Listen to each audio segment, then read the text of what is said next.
أعوذ بالله السميع العليم من الشيطان الرجيم. بسم الله الرحمن الرحيم.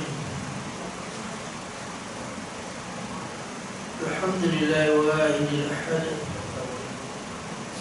الفرد الصمد الذي لم يلد ولم يولد ولم يكن له كفوا أحد ليس كمثله شيء وهو السميع البصير.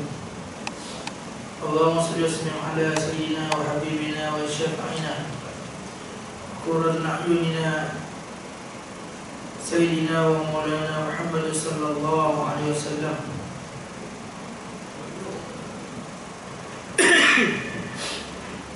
وعلى آله وأصحابه ومن تبعهم بإحسان إلى يوم الدين. قال سبحانك لا علم لنا إلا ما علمتنا إنك أنت العليم الحكيم. قال رب اشرح لي صدري ويسر لي أمري واحلل عقدة من لساني يفقهوا قولي. أما بعد. Alhamdulillah, bersyukur kepada Allah Subhanahu wa taala dengan limpah karunia dapat semua kita berkumpul pada malam ini. Mudah-mudahan Allah Subhanahu wa taala memberkati dan merahmati semua hadanya insya-Allah. Amin amin amin ya rabbal alamin. Yang saya hormati Tuan Musim, yang dikasihi Tuan Imam, pada saat ini serta hadirin hadirat muslimin muslimat yang dirahmati Allah Subhanahu wa taala sekalian. Assalamualaikum warahmatullahi wabarakatuh.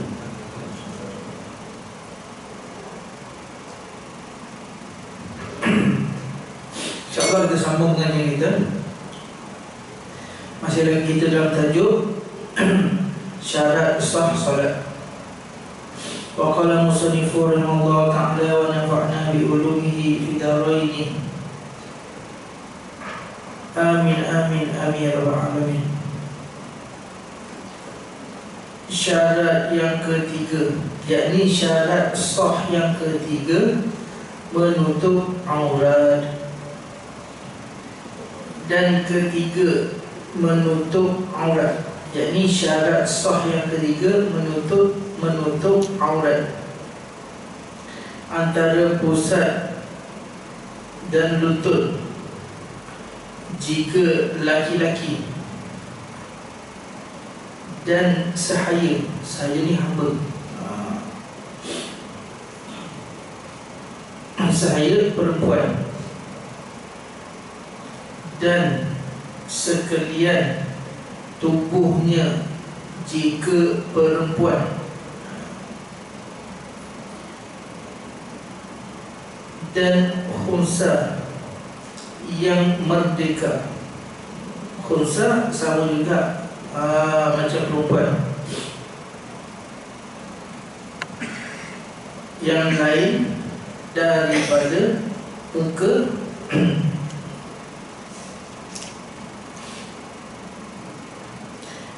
dan dua tapak tangan.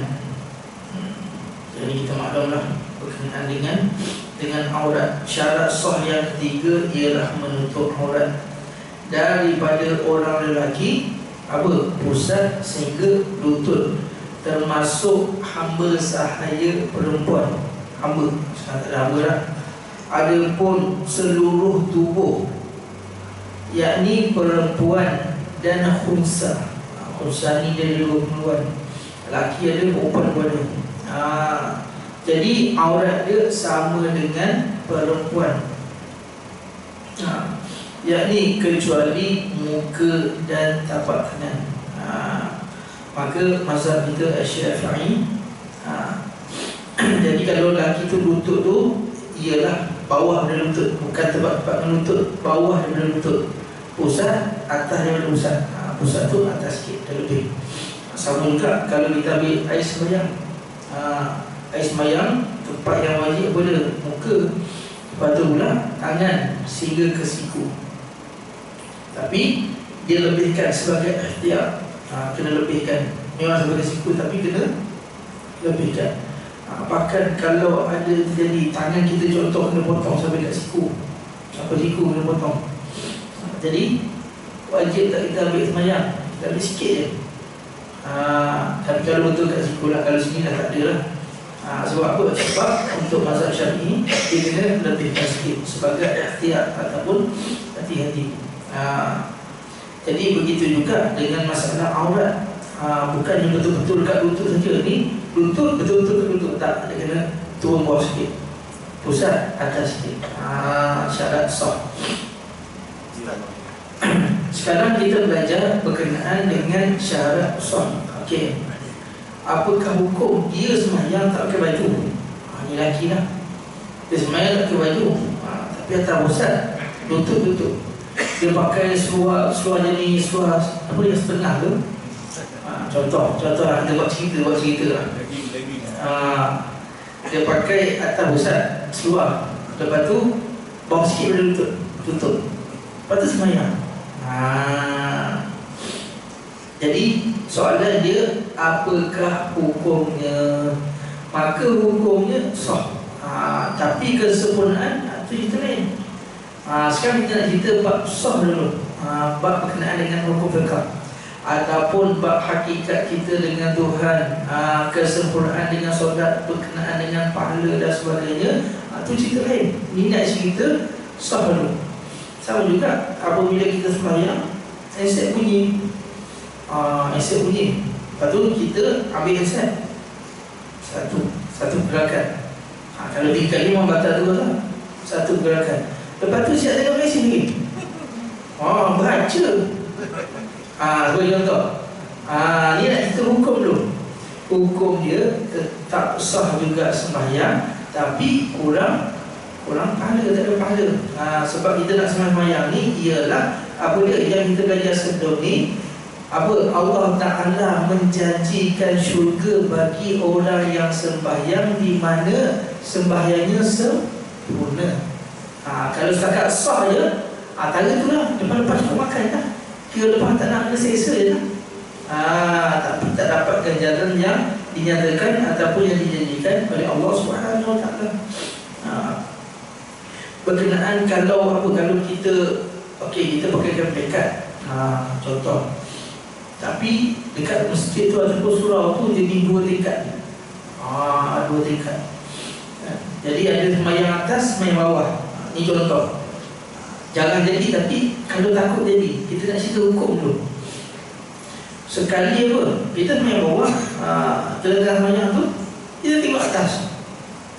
Tengok atas tutup lubang. Betul, dia pun pakai pekat, tak pakai seluar dalam. Contoh, nampak dia punya aurat tu. Apakah hukum, adakah batal ke solat dia? Sebab syarat sah sembahyang menutup aurat. Jadi kita ambil contoh masalah yang pertama dulu. Kalau duduk atas pula dia punya apa? Dia punya lantai tu cermin. Sama sekali banyak orang buat cermin. Apa dia? Pergi dekat Nara KL tu nak nampak buah, contoh. Dia masjid dia buat ada cermin, lantai pun cermin. Contoh, buat cerita lah. Jadi daripada orang bawah tu dia nampak atas. Kalau pakai seluar pendek dalam pun, pakai boxer dalam pun nampak juga lutut dia, apa-apa dia. Nampak habis. Contoh, apakah hukum dia? Hukum dia, orang itu sembahyang tetap juga sah. Sebab apa? Sebab aurat itu dia bukan pandang daripada bawah. Dia bukan pandang daripada bawah. Contohlah macam kita sembahyang, apa dia? Ada orang duduk belah bawah, anak kita ke main kat belah bawah nampak aurat. Jadi itu apa dia? Tak jadi solat kita batal. Sama juga kalau kita sujud. Kita sujud setengah-setengah apa dia? Yang pakaikan pekat tu dia nampak sampai tang apa? Tang betis, tang perut. Bila kita sujud nampak daripada belakang. Adakah itu tidak menutup aurat? Jawapannya tidak. Sebab apa? Sebab aurat itu tidak dipandang daripada bawah. Begitu juga dengan perempuan, yang boleh nampak muka dan tapak tangan. Itu aurat dia. Adapun kalau sembahyang, dia tak pakai stokin. Tak pakai stokin. Bagi contoh, tapi kadang-kadang bukan kata perempuan ni lelaki, kadang terselak. Sebenarnya angin terselak. kain belekat tu sedap, nampak. Jadi kalau dalam keadaan masa sekejap dimaafkan. Tapi kalau tidak dia pun biar macam tu je, terima batal lah. Itu berkenaan dengan aurat. Dulu kecil-kecil dulu ingat lagi, tengok apa lapis hantu dulu sembahyang pakai kain belekat dekat baju. Nampaklah buncit tu. Contoh. Jadi tertanya dulu, adakah sembahyang itu sah ataupun tidak sah? Tapi apabila kita belajar ni, aurat lelaki dari pusat hingga ke lutut, maka itu sah. Ada setengah pendapat bahawasanya kalau kita tengah hutan, ada seluar pendek je, bagi contoh, ada seluar pendek je, lepas tu nak sembahyang, tak ada kain nak tutup. Ini contoh, tak ada kain nak tutup. Maka apa dia? Walaupun dia menutupi dengan lumpur yang tak ada najis, itu pun termasuk daripada menutup aurat. Tak semestinya kain, ambil daun ke, ambil barang apa-apa sajalah yang menutup, tiba ke plastik ke, asal tutup, dia syarat menutup aurat. Bukannya kena pakai baju, tak. Kalau pakai baju yang duduk tu, baguslah. Tapi tiba-tiba dia baru belajar, syaratnya menutup aurat. Datang apa? Pakai apa? Pakai tiba pakai baju, tutup juga tempat mata. Contoh ni contoh. Jadi kita nak faham macam tu. Itu ialah syarat yang ketiga, menutup aurat.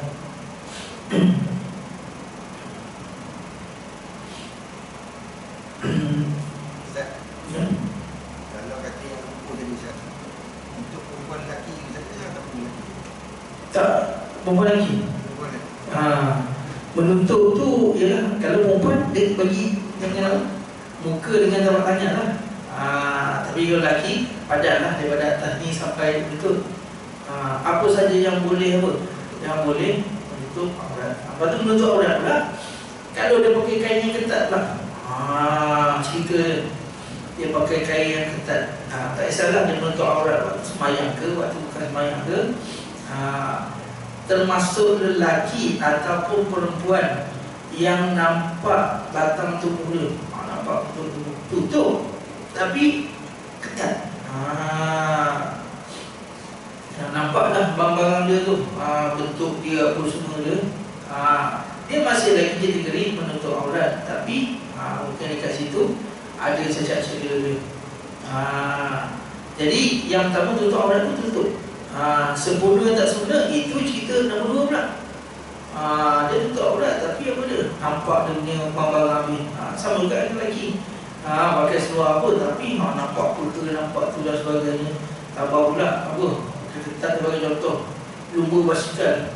Tengok dia pakai seluar, memang kadang-kadang senang tu tutup aurat, pakai seluar banyak, legging ketat, tapi nampak bentuk badan. Pun kadang-kadang boleh jadi haram. Kalau terliur tu boleh jadi sampai haram. Tapi tutup aurat juga. Bahkan Nabi SAW menyatakan dalam hadis, mereka menutup aurat tapi seolah-olah bertelanjang. Apa dia? Betul lah. Tutup pakai tudung aku semua tapi nampak tubuh badan, seolah macam tu. Nampak pukul-pukul unta dan sebagainya. Hanya semata-mata memang tutup aurat tapi untuk nak menarik apa dia, nak menggoda. Itu pun jadi termasuk daripada benda yang haram juga, padahal menutup aurat. Itu maklum. Kemudian yang besar tadi Ustaz cakap, kalau besar tu dia punya aurat kan itu perempuan. Sama dengan perempuan. Tapi kalau macam besar tu dia punya dia tu lebih pada lelaki macam mana? Kalau dia punya watak dia punya naluri tu lebih kepada lelaki. Kalau lelaki ikut lelaki ya. Jadi dia umum lagi. Tu dia ada satu bab yang khusus lagi. Nak tengok kalau dia lebih lelaki tapi dulu boleh guna. Dia ada juga macam tu. Itu cerita saya nak banyak sikit lah. Tapi jadi dia kira cerita umum. Sebab apa, benda-benda tu dia berlaku. Kalau dia macam tu, dia nak duduk tempat lelaki ke tempat perempuan? Kalau dua fungsi, Kalau salah satu fungsi, kita boleh tahulah dia belah mana. Kalau dua-dua fungsi, dia nak duduk lelaki ke duduk belah perempuan. Lepas tu pula dia punya aurat, dia punya kalau sentuh lelaki ke sentuh perempuan ke. Tapi yang tu banyak lah kita nak bahas tu. Saya pun dah lupa lah dengan tu. Dia ada, dia apa, berkenaan dengan Musa tu. Nanti saya tengok balik. Dia ada, nak sentuh lelaki batal ke sentuh perempuan batal. Lepas tu dia nak tengok tu. Adalah, hari tu dah belajar lah tu. Jadi tu Musa, tu khusus lah dekat Musa. Kalau kita tu Ustaz tadi yang sah dan sempurna kan. Sah dan sempurna kan. Maknanya kalau dia sah pada titik sempurna lah. Tapi kalau sempurna memang sah. Okey, sempurna dengan sah tu, yang sempurna-sempurna tu ialah dia lebih kepada ihsan. Anta'budullah ma tarahu. Maksudnya apa? Kita beribadat ni seolah-olah Allah Subhanahu Wa Taala ada depan kita. Macam tadi lah kita semayang. Boleh nak ambil asal buat apa? Ataupun kepala kita pusing sana tengok orang sana tengok orang sini. Solat tetap lagi sah selagi mana tak bergerak apa, tak gerak dada. Kiblat dada tak bergerak, tapi kepala kita bergerak. Jadi orang datang kita tengok. Orang datang kita tengok. Lepas tu semua benda kita nak baca. Persatuan Tanah Kubur Malaysia. Dia pakai baju kan, ni baca contoh. Jadi semayang tu semayang sah, tapi kesempurnaan, kita nak dapat kesempurnaan apa dia? Macam tadi lah, anta'budullah, seolah-olah kita beribadat ni Allah Ta'ala melihat kita. Jadi itu kesempurnaan. Sebab Allah Ta'ala janji pun, nak janji syurga itu ialah sempurna. Sah tu ialah kita nak lepas sikit daripada garisan nak kena seksa. Kalau tak solat kena seksa, tapi solat tak kena seksa lah. Tapi kalau buat solat tu dengan sempurna, itulah yang dikatakan Allah Ta'ala memberikan jalan, yang dijanjikan apa dia? Syurga. Jadi beza tu, berkenaan dengan sah, berkenaan dengan kesempurnaan. Dia beza. Kalau sah sekadar lepas daripada garisan je, cucuk makan lah bagi, tu sah. Tapi kalau kita nak sempurna, kita buat macam tadi lah, menutup aurat. Kalau ikut paling kurang menutup aurat tu kalau bagi lelaki pusat sampai lutut. Tapi kalau kita nak sempurna macam mana? Kita nak pakai yang bersih, kalau boleh kita ikut sunnah, ikut kopiah. Tu nak sempurna tu, jalan nak sempurna. Tapi kalau kita nak sekadar lepas solat saja, pakai kaplekat gulung-gulung je tu boleh solat lah. Sebagai contoh. Jadi itu beza. Jadi mengetahuilah kita bahawa bahawasanya ibadah pun ialah benda susah, benda yang berat. Bagi orang yang berat, mudah bagi orang yang selalu melakukannya. Kemudian itu syarat yang ketiga. Adapun syarat yang keempat,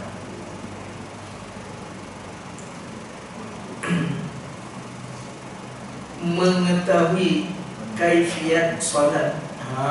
Syarat yang keempat tu mengetahui kaifiat solat. Apa kaifiat solat? Kaifiat ni ialah cara-cara nak solat. Kena tahu. Kalau tak tahu tak sah, pakai ikut saja tak sah. Kita tengok satu persatu. Dan keempat, yakni syarat sah yang keempat, mengetahui ia akan kaifiat, yakni perkara-perkara ataupun cara-cara sembahyang, seperti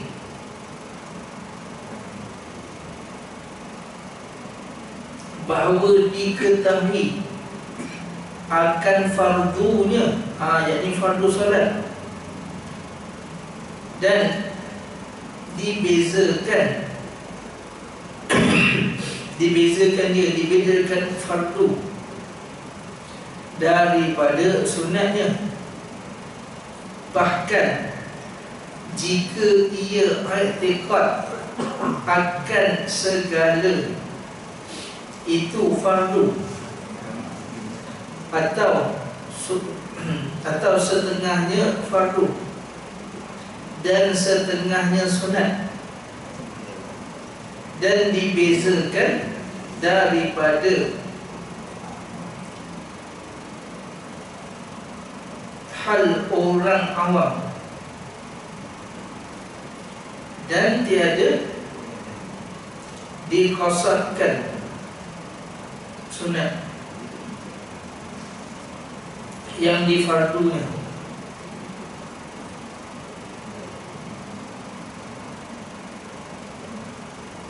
Sahlah sembahyangnya. Okey. Ini okey. Sekarang ni syarat yang keempat ialah mengetahui kaifiat. Kaifiat ni cara-cara nak solat. Di antaranya benda fardu dan benda sunat. Yang ni pun kita kena tahu juga. Kita tak boleh i'tikad semua tu fardu ataupun wajib. Tak boleh i'tikad juga semua yang kita buat itu ialah sunat. Sebagai contoh, bacaan tasbih. Bacaan tasbih ialah sunat.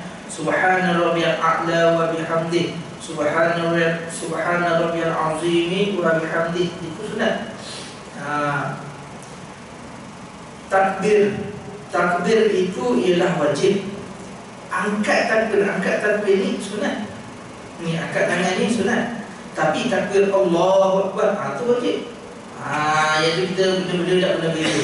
Akan datang nanti kita bahas satu persatu. Tapi yang penting sekarang ni ialah apa dia? Di antara syarat-syarat sah itu ialah kita mesti mengetahui bahawasanya cara-cara kaifiat ataupun perbezaan di antara yang mana sunat, yang mana wajib. Kalau kita buat benda ni, ni benda wajib, maka kalau kita buat, maka kalau kita tak buat, batallah solat kita. Tapi kalau benda ni tak buat, tak jadi masalah, kita teruskan solat. Benda-benda macam ni nak tahu. Sebagai contoh apa dia? Tasyahud awal, tahiyat awal, ia adalah sunat apa sunat. Kalau kita tak buat, terlupa nak buat, sengaja tak buat dan sebagainya, maka tetap juga sah solat. Tapi apabila duduk antara dua sujud, ataupun kita tak sujud, ataupun kita tak rukuk, maka solat kita batal. Nak tahu beza antara tu dia. Tapi nak tahu beza antara tu, kena belajar apa? Kena belajar semua. Satu-satu belajar. Adapun kita daripada akidah orang awam baru nak belajar, walaupun kita tak dapat bezakan, itu tak menjadi tidak sahnya solat. Tapi kalau kita dah belajar satu-satu dengan jelas, dengan teliti, dengan kita faham, sengaja kita buat, itu yang menjadikan solat kita tidak sah. Jadi dia cerita dekat sini, dah tahu kaifiat solat, dah tahu dah ini sunat, ini fardu. Maka kalau kita buat juga, maka tak sah solat kita. Melainkan kalau mereka itu daripada akidah orang awam, orang biasa-biasa macam kita ni, banyak ilmu kita tak tahu lagi, kita pun tak dapat nak bezakan lagi. Tapi yang penting kita dalam masa yang sama kita belajar. Satu, ni wajib, yang ni sunat. Kita nak mengetahui sedemikian sebab apa? Sebab dia pun dah termasuk daripada syarat-syarat sah solat. Kena tahu juga. Suka tak suka, malas ke rajin, kena tahu. Kena wajib. Selalu kita lah, apa dia? Sembahyang tu wajib. Kita suka ke, kita tak suka ke, kita benci ke, kita tak larat ke, kita apa ke, solat kena solat. Kau pada pun kena buat juga. Begitu juga mengetahui tentang cara-cara nak solat, berkenaan dengan benda-benda sunat, berkenaan dengan benda-benda wajib. Kau mana pun kena apa? Kena belajar juga. Boring ke, tak suka ke, kita apa? Wajib mengetahui sebab dia termasuk daripada syarat sah solat. Tak apalah, kita sebagai orang awam ni, masa kita belajar ni, sikit-sikit kita betul, sikit-sikit kita betul. Sebab apa? Sebab nak belajar ilmu ni susah. Payah nak belajar ilmu ni. Banyak benda, banyak perkara kita nak belajar ilmu, nak tahu satu-satu ni. Banyak macam-macam rintangan dugaan kita hadapi. Padahal nak tahu solat ni pun tu benda-benda lagi. Nak tahu solat pun dengan kita rasa malasnya, dengan kita rasa tak selesanya, dengan kita rasa boringnya nak dapat ilmu tu. Tapi kok mana pun tetap juga kita wajib mencari. Buatlah macam mana pun. Habis. Yang tu syarat yang keempat. Adapun syarat yang kelima, suci dari hadas besar dan kecil. Dulu orang tanya, budak-budak dulu, hadas besar, ada besar apa? Ada besar berak, ada kecil, kecil. Tapi ada besar kat sini apa dia? Seperti haid, seperti apa, berjunuk, tu ada besar. Ada pun hadas kecil, perkara-perkara yang membatalkan wuduk. Jadi kita tengok kelima, suci ia daripada hadas besar dan hadas kecil. Maka jika kedatangan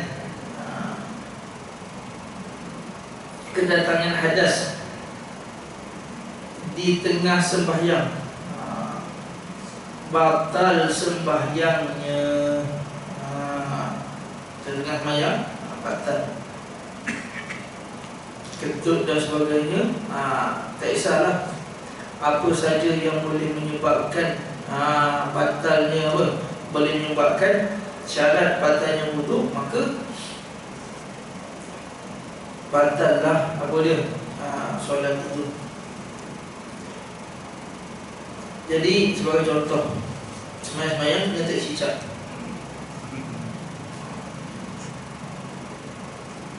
Ini biasa kena tak cicak. Imam kena tak cicak. Sebagai contoh, buat cerita cicak lalu, dia ke atas. Contoh, makmum nampak. Jadi makmum yang nampak tu, kalau dia ikut pun dia batal. Sebab apa? Sebab syarat sah solat itu ialah suci daripada hadas besar, dan salah satu lagi ialah daripada najis. Kita gabung sekali mudah. Syarat keenam, suci daripada najis. Hadas yang diiga tu, najis daripada segi pakaian, tempat dan sebagainya. Jadi untuk imam tu apa dia? Tak cicak jatuh. Jadi kita tukar makmum ni apa dia? Ialah kita kena tegur dulu. Kau mana pun tak sah ikut dia. Ikut dia memang tak sah. Ikut imam tak sah. Sebab apa? Sebab pakaian dia adalah najis. Jadi kita tegur tu, tapi daripada diri kita apa dia? Kena niat mufaraqah. Ataupun daripada yang makmum belakang tu, kalau berani diganti imam tu. Contoh sembahyang ramai, imam apa? Imam kena cicak.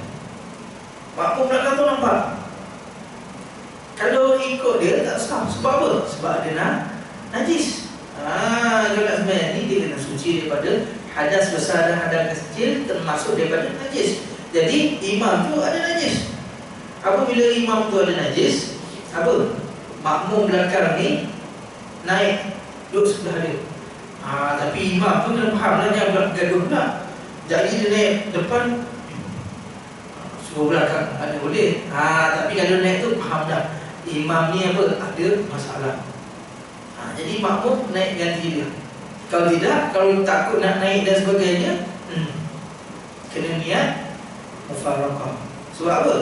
Sebab apabila ada najis, maka tak sah solat. Tapi dia tak batal wuduk. Wuduk tak batal. Jadi buat najis tu, jadi sembahyang dia masuk. Kalau kotor tu dia masuk. Sama juga. Itu makmum yang nampak, yang makmum belakang tak nampak. Yang tak nampak, kalau dia habis sembahyang tu, kalau ternyata ada najis tu, memang tak sah. Makmum belakang pun tak sah ya. Kena ikut kan. Kalau yang nampak tu, dan kita nampak, kita kena mufaraqah. makmum kita belakang depan, makmum yang belakang tak nampak. Dia tetap juga sama. Jadi tak sah. Sama juga kalau imam tu, contoh dia baca Fatihah, lepas tu dia langkau ayat seterusnya. Jadi apa? Kalau siapa yang ikut tu sampai habis pun batal. Dia tahu ke dia tak tahu ke, imam langkah ke tak langkah, tapi akhir tu dia tahu, oh imam dia baca Fatihah ni, apa dia langkau. Jadi batal juga. Sebab syarat sah, tu dia masuk syarat sah. Sama juga berkenaan dengan najis ni, sembahyang atas tanah kubur. Jadi apabila dekat kubur, kalau kita sembahyang atas tanah kubur, kalau kita tak lapik, hukumnya tak sah solat atas tanah kubur. Sebab apa? Tanah kubur ialah najis. Sebab apa najis? Sebab dalamnya bercampur dengan darah manusia. Campur tanah kubur. Jadi ada apa? Manusia mayat dah gempur tu apa, dicampur dengan tanah, maka tanah atas kubur tu ialah dikategorikan sebagai najis. Tapi kalau kita lapik, kita lapik, bila kita lapik, kita semayang atas lapik tu, tak kisahlah tikar ke sejadah ke, kita lapik atas tanah kubur. Jadi apabila kita lapik, kita semayang, maka hukum dia makruh. Banyak tempat lain boleh semayang lagi. Contoh, nak cerita hukum. Tapi apabila kalau kita sembahyang tanpa berlapik, tapi kalau kita sembahyang kat tepi pantai, kita sembahyang apa, sembahyang atas tanah yang tidak ada najis, kalau macam tu apa, sembahyang sah, sembahyang atas tanah sah. Tapi yang tak ada najis lah. Tapi atas tanah kubur, ni kita atas tanah kubur, maka kalau tak ada berlapik, hukum dia tak sah. Kalau ada berlapik, hukum dia makruh. Sembahyang dekat kubur. Ya. Macam kata ada najis kat belakang baju kan, kita tak tahu. Kita tak sedar ni Ustaz. Katakan solat maghrib, kita tak sedar, kita dah solat dah habis lah. Dah masuk isyak dah, kita nak solat masuk, orang pakai tu ada najis. Macam mana Ustaz? Kena sembahyang lain. Macam tadi lah yang dikatakan, walaupun di tengah-tengah sembahyang, jadi tengah-tengah sembahyang tu ada najis, ataupun kita perasan selepas daripada tu dah sembahyang dah, tapi ada najis hubungan dekat kain kita perasan macam tu, kita pun perasan ada najis. Sama juga. Sebab apa? Sebab syarat sah sembahyang itu suci daripada najis. Itu kita berkata formula dia. Mana kena kata dia Kena ganti balik. Sebab kalau ada najis tak sah, walaupun kita sembahyang sekali rakaat. Sebab syarat sah sembahyang itu suci daripada najis dan hadas. Contoh kat suku je, orang terlupa nak ambil sembahyang. Contoh kita ambil lah, orang ni selalu dia keluar daripada bilik air, dia ambil sembahyang. Contoh, tak kisahlah, okey, ni nak apa? Nak solat. Nak solat. Lepas tu selalunya masa bilik air. Masa bilik air dia buang lah, air kecil ke air besar ke, mandi apa. Atau setengah orang tu memang fi'al dia kalau dia mandi, dia akan ambil wuduk. Sebagai contoh, dia mandi, dia akan ambil wuduk. Ataupun sebelum nak pergi maghrib tu, dia mandi, dia akan ambil wuduk. Lepas tu pergi maghrib. Selalunya lah, tabiat dia ambil wuduk kat rumah. Sebagai contoh. Tapi bila dia datang tu, tengah jalan, dia was-was. Tadi aku ambil wuduk ke tak ambil wuduk? Sebab hadas ni syarat sah untuk solat. Jadi dia ada was-was kat situ. Apabila dia was-was, apa dia? Dia ada 50-50. Aku ambil ke aku tak ambil?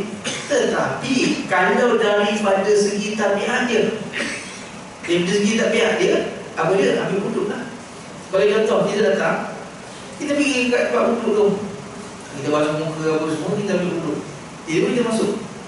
Tadi aku rasa aku pergi tempat wuduk tu, aku ambil wuduk tak? Pergi tempat wuduk, tapi was-was, aku ambil wuduk tak? Jadi tengah-tengah tu, tapi pergi tempat wuduk, bila nak masuk, was-was.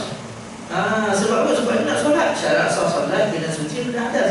Wuduk adalah benda yang nak angkat hadas, nak menghilangkan hadas. Jadi dia pemikiran dia was-was, aku ambil wuduk ke tak ambil wuduk? Di situ ada beberapa pendapat.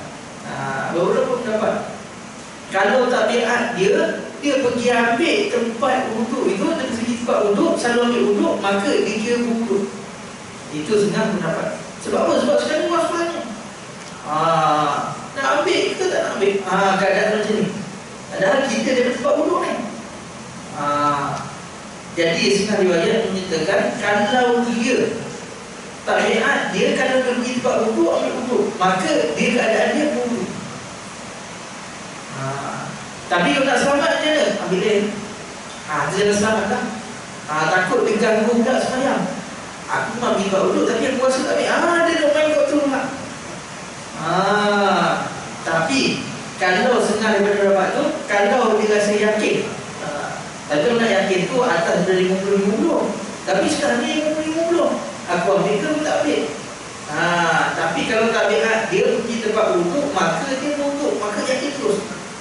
Tapi kalau dia pun was-was juga, ambil lain lah. Cara dia nak tahu berkenaan dengan apa? Berkenaan dengan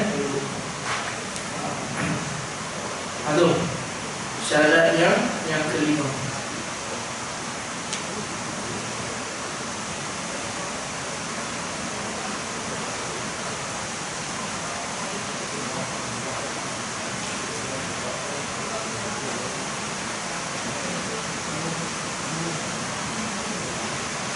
Kemudian syarat yang keenam, suci daripada najis. Suci daripada najis. Yang benda kotor tadi, hadas tadi ialah diri kita. Najis ni ialah apa dia? Tempat yang kita ni, tempat ke, pakaian ke, kopiah ke, benda luar daripada diri kita. Kalau kita nak faham macam tu. Tapi dua-dua juga kotor. Dan yang keenam, suci ia daripada najis yang tiada dimaafkan pada tubuhnya, pada badannya, tubuh badannya lah. Dan kainnya, pakaian dia, dan tempatnya, tempatnya memang tu. Dan jangan bersentuh suatu suku daripada badannya, termasuk suami isteri. Kemudian dengan najis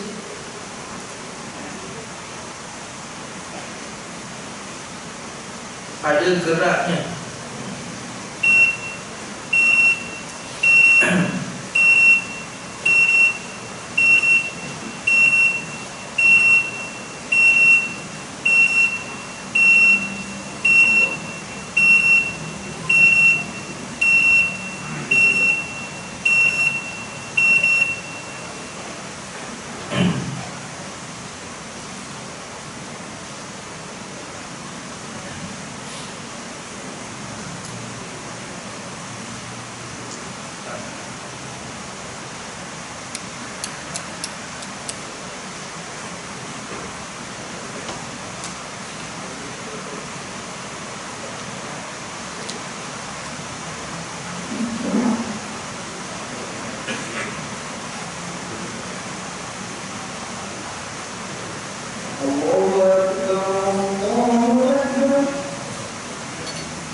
Yang ini syarat sah yang keenam ialah suci daripada najis.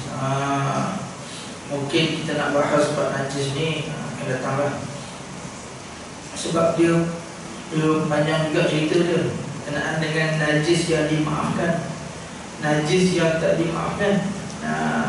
Najis pula ikut keadaan. Ada setengah tu najis apa dia, kalau kita kena waktu basah dia najis, kalau kering tak dia najis. Dia macam tu pula. Sama juga binatang yang najis, apa dia, anjing. Bagi contoh, waktu kering, waktu basah. Lepas tu ada pula macam mana hukum berkenaan dengan apa, darah nyamuk, najis yang kecil berkenaan dengan darah dan sebagainya. Lepas tu macam mana pula berkenaan dengan yang menanggung najis. Dia lain pula. Dia tak sebenarnya tentang manusia pun ada tanggung najis. Seperti apa? Seperti anak kecil yang pakai pampers. Bagi contoh, anak kecil yang pakai pampers, kalau ada air kencing ke, ada dia punya najis ke kat pampers tu, kalau kena kita tak sah terus solat. Itu anak kecil yang pakai ni. Sebab apa? Sebab dia menanggung najis-najis tu duduk kat luar. Kita pun tanggung najis juga. Dalam badan kita ni ada darah, ada macam-macam lah. Kalau luka keluar, apa najis. Kalau sekarang ni, kalau ikut tanggung juga. Tapi nak ceritanya, apa dia, kalau budak kecil tu yang pakai pampers, maka kalau keluar najis daripada budak tu, anak kecil tu, daripada baby tu, keluar air kencing ke, keluar apa, taik dia ke, kalau kita pegang dia ataupun dia naik atas kita waktu keadaan pampers tu ada najis tu, maka kita tidak sah. Itu yang faham. Ada pun budak-budak penuh sunat. Sebagai contoh, budak-budak penuh sunat. Budak-budak penuh sunat semayang sekali sah dengan kita. Ini hukum. Semayang sekali sah dengan kita. Tapi orang panggil apa? Badan dia tak bersih. Contohlah, tak sunat ni. Melekat dekat situ apa dia. Jadi dia tak bersih. Contoh, dia sentuh kita. Dia sentuh kita. Adakah kita batal? Tak batal. Dia lain pula. Orang yang tak sunat duduk sah dengan kita, walaupun dia sebenarnya tidak sah apa, tu dia. Tapi walaupun dia sentuh dengan kita, tak ada apa. Tu orang yang tak sunat. Tapi kalau baby, walaupun dia pakai smart-smart apa semua, tapi dalam pampers tu ada najis, maka kalau dia pegang dengan kita, maka apa dia, kita jadi batal. Kita pegang dia, kita nak bayang dia naik atas kita apa, seolah-olah kita yang menanggungkan najis tu. Jadi menanggungkan najis ialah hukum dia tak sah solat, kerana solat itu suci daripada najis. Jadi kalau ada anak kecil yang pakai pampers tu, kalau boleh suruh orang jaga dulu yang pakai pampers lah. Sebab apa? Takut dia kencing. Tapi tak kisahlah, kalau dia tak pakai pampers pun, suruh dia penuh air kencing apa semua, dia dekat kita, tetap juga solat kita tidak sah. Jadi hukum. Ustaz, ya, macam kita semayang kan, dia nak cucu kita lah, cucu kan. Okey. Dia terlapak atas ipatan juga. Tak, kalau dia tak ada najis tak apa. Kalau setakat pakai pampers tapi kosong lah tu, tak ada apa. Sekarang ni yang jadi apa? Yang jadi batalnya tak sahnya solat, dekat pampers dia tu dah ada najis. Jadi dia duduk atas kita, dia tanggung najis dan kita pun tanggung dia. Jadi termasuk kita tanggung najis. Kadang-kadang macam baby tu kan, kita tanggung dia kan, mana atas suami atau suami kita kan. Tapi macam lucu, jadi kan kita sembahyang, dia tak tahu, kita pun tak tahu dari mana ni kan. Datang tu dia faham. Tapi mungkin lah dia ada macam semua kan. Kalau dia ada benda tu, tu je. Dia formula dia. Kalau cucu kita tu ada najis dekat dia tu, kita tak sah lah. Bukan kita batal wuduk kita ada. Cuma sembahyang tu tak sah. Tapi kalau dia kering, memang tak ada najis, tak pakai pampers macam biasa je. Walaupun pakai baju ke tak pakai baju ke, tu cerita lain. Dia pakai pampers je. Tapi pampers dia pun tak ada apa. Kalau dia pegang kita, dia naik atas kita ke, yang tu sah lagi solat. Tapi benda tu kita khawatir. Takut apa? Takut dia ada kencing dalam tu. Budak kecil, mana tahu waktu dia kencing ke, waktu dia apa, buang air ke, dia pakai buang je. Jadi sebagai kita ambil pendekatan berhati-hati. Kalau nak semayang tu, apa dia? Kalau boleh yang apa, cucu ke anak tu yang pakai paper tu, minta orang yang jaga tu. Takut jadi macam tu lah. Kalau dia kencing banyak tu, kita boleh tahu dia bertembung. Tapi kalau kita dia kencing sekali dia kecil kan, dia kena juga. susah nak agak Ya, itulah benda dia orang bagi apa, detail sikit. Cumanya kita nak ambil perkara berhati-hati mudah. Jadi kalau kita nak ambil hati-hati tu, kalau boleh, kalau semayang tu budak kecil kita jauhkan waktu semayang je. Tapi kalau budak dah tak ke-paper dah, budak umur apa, 6-7 tahun, kalau nak main kita tak ada masalah. Duk kacau kita apa, tu tak apalah. Sekarang kena alihkan dengan najis dia. Sama juga sesengat tempat tu apa dia? Dia tak bagilah budak-budak yang tak sunat duduk belakang. Yang belum sunat duduk belakang. Tak kisahlah, yang tu terpulangkan sebab yang musik. Cumanya kita nak tahu hukum. Jadi tanya dia sebab apa sunat duduk belakang? Sebab mereka ni najis. Ia itu najis pada diri mereka. Diri mereka dia najis. Mana kata apa dia? Dia yang tak sah solat, diri dia je. Macam seolah-olah kita sembahyang, orang sebelah kita ni tak ada wuduk, dia je lah tak sah solat. Kita sah solat. Dia tak jadi najis, tak ada duduk kita, kita pun batal tak. Tu untuk orang apa? Orang yang tidak sunat. InsyaAllah nanti minggu depan kita bahas berkenaan najis yang dimaafkan dan najis yang tidak dimaafkan. Allah A'udzubillahi minasyaitonir rajim. Bismillahirrahmanirrahim. Allahumma iftah 'alaina fatahal 'arifina bi'ihmatika wa anshur 'alaina min khairin wa zakkina ma nasina wa 'allimna ma jahilna bi rahmatika ya arhamar rahimin. Allahumma zidna 'ilman warzuqna fahman. Amin amin amin. Assalamualaikum warahmatullahi wabarakatuh.